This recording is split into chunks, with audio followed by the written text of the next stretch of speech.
Galileo Galilei también desató la ira de la Inquisición. Cuando construyó el primero de sus famosos telescopios en el año 1609, Galileo ya era un físico y profesor de matemáticas de fama mundial.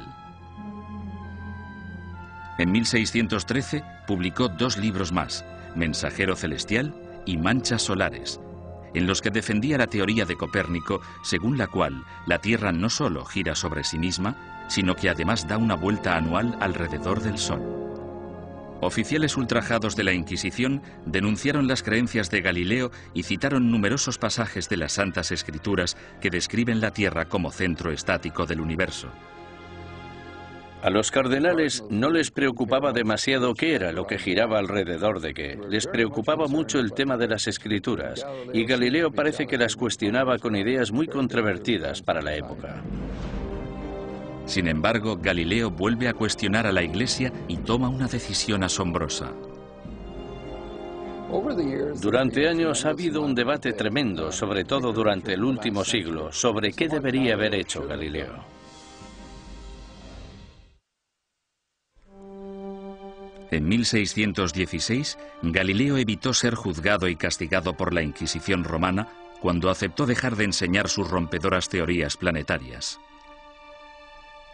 Con todo, 16 años después, alentado por el hecho de que su viejo amigo y admirador, el cardenal Barberini, se convirtió en el Papa Urbano VIII, el célebre científico publicó un nuevo manifiesto en el que reforzaba sus antiguas ideas. En esta ocasión, Galileo no calculó bien sus pasos, pues no solo produjo pánico en la Inquisición, sino que también provocó la ira de su antiguo aliado, el Papa. En mi opinión fue ese factor, la aversión personal, la oposición personal del Papa, lo que en gran parte hizo que el Santo Oficio procediera como lo hizo. Tenía una gran influencia. Galileo fue acusado de herejía. En enero de 1633, tras redactar sus últimas voluntades y su testamento, el astrónomo de 68 años viajó a Roma para enfrentarse a la Inquisición. Le hicieron todo tipo de preguntas. ¿Cómo escribiste un libro como este? ¿Por qué? ¿No defiendes en él una visión que ha sido tachada de contraria a las Escrituras? Galileo siguió manteniendo su inocencia, lo que probablemente no fue una buena estrategia dadas las circunstancias del juicio. Tras 3 meses de interrogatorio por parte de la Inquisición, en los que le amenazaron con torturarle, llegaron a un acuerdo.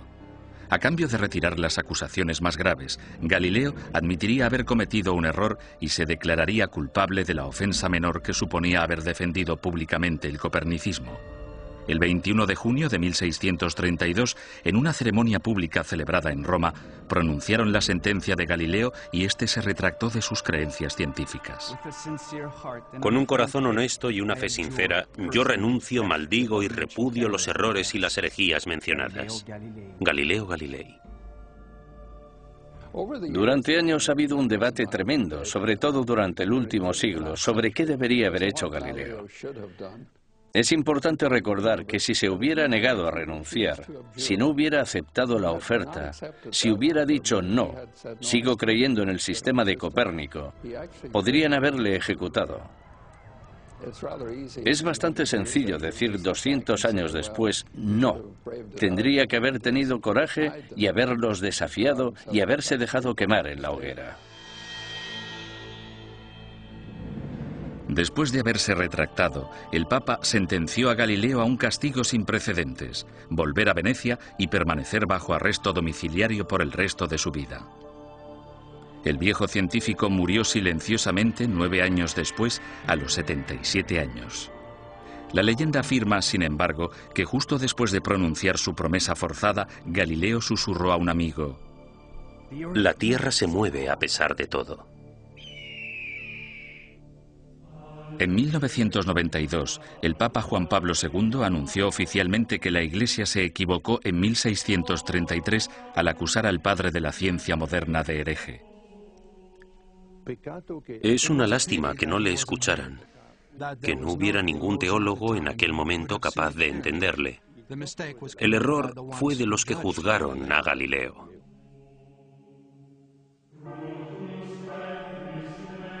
Los siglos XVII y XVIII fueron un período de declive para todas las inquisiciones. En España, aparte de la necesidad de erradicar a los conversos acusados de practicar secretamente el judaísmo, la Inquisición española se centró en la persecución de comportamientos personales inaceptables, como por ejemplo la homosexualidad, la bigamia y el adulterio, así como también los crímenes del clero. Las ceremonias de castigo, los autos de fe, siguieron celebrándose de forma esporádica en el siglo XVIII. Sin embargo, el prestigio de la Inquisición quedó mancillado cuando Felipe II rechazó expresamente acudir al auto celebrado en honor a su coronación. Los propios españoles empezaron a ver la Inquisición como un instrumento anticuado. Y a partir del año 1730 desapareció por completo. Inspirado por los ideales y las reformas de la Ilustración, Portugal empezó a desmantelar su oficina de la Inquisición. Alrededor de 1773, los autos de fe se ilegalizaron y las distinciones entre cristianos viejos y cristianos nuevos se eliminaron de las leyes portuguesas. Fue necesario que el ejército de Napoleón invadiera Italia y España para acabar definitivamente con la Inquisición. Algunas de las primeras acciones del régimen francés al entrar en Madrid en 1808 fueron abolir la Inquisición, confiscar todas sus propiedades y llevarse todos los archivos que encontraron. Napoleón fue incluso más lejos en Roma, donde no solo confiscó los archivos, sino que también se llevó como prisionero al Papa. En 1814, el imperio napoleónico se derrumbó y el Papa Pío VII regresó sano y salvo a Roma. Finalmente, en el año 1820, la Inquisición española fue ilegalizada completamente. Al oír la noticia, grupos de ciudadanos asaltaron el palacio, quemando y destruyendo todos los informes inquisitoriales. Algunas personas cuyos familiares habían sido juzgados no querían que se supiera. Por eso los robaron y los destruyeron. A pesar de la aplastante realidad, el papado se negó a admitir que el final de la Inquisición era inevitable. La Inquisición romana continuó ejerciendo teóricamente, no en la práctica, durante los siguientes 150 años. En 1965, el Papa Pablo VI reorganizó el Santo Oficio llamándole la Congregación para la Doctrina de la Fe. Todavía existe en la actualidad, aunque solo interviene como consejera en asuntos eclesiásticos. No realiza investigaciones ni impone la doctrina de la Iglesia.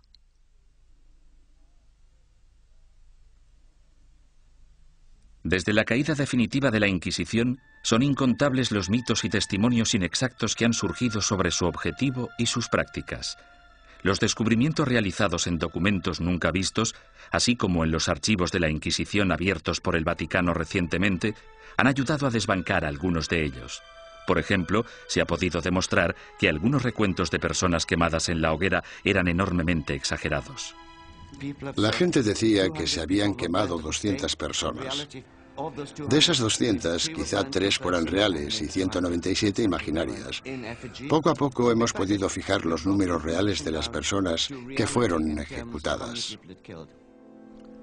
Han sido necesarios muchos siglos para comprender que algo estaba mal. Debemos tener en cuenta el contexto y la mentalidad. Mucha gente creía que la Inquisición era un instrumento necesario y, aunque no gustaba demasiado, se aceptaba. Sin embargo, otros eruditos advierten que una visión revisionista de la Inquisición nos podría estar llevando demasiado lejos en la dirección errónea. Era una institución malvada. Si se mira todo en conjunto, yo diría que la Inquisición fue exactamente como la han descrito y que no necesitamos un lavado de cara de la Inquisición más de lo que necesitamos una revisión del Holocausto.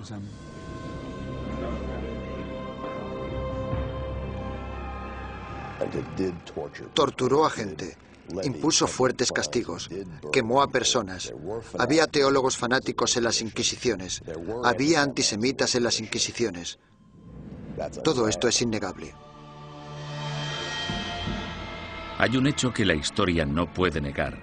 A pesar de que la Inquisición se concibió para el bien de la humanidad, acabó causando un dolor y un sufrimiento humano inenarrables.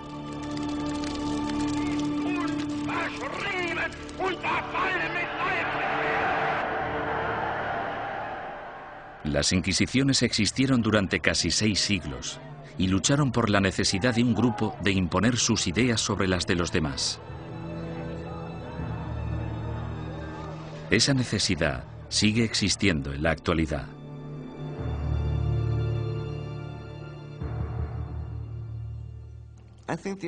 Creo que la lección que debemos aprender de la Inquisición es que no debemos verla como algo único. Es un fenómeno recurrente que se ha dado a lo largo de la historia en todos los países, porque es un fenómeno natural. Es un fenómeno internacional. Es más, es innato en la condición humana utilizar las inquisiciones como método de imposición de nuestras preferencias culturales. El peligro siempre está al acecho. Cuando una sociedad se ve amenazada, sin importar si esa sociedad es una sociedad religiosa como la Iglesia Católica del siglo XVI o una nación-estado del siglo XX, cuando se desafía a una sociedad, el resultado más común es una respuesta violenta que a menudo no está reglada por la ley.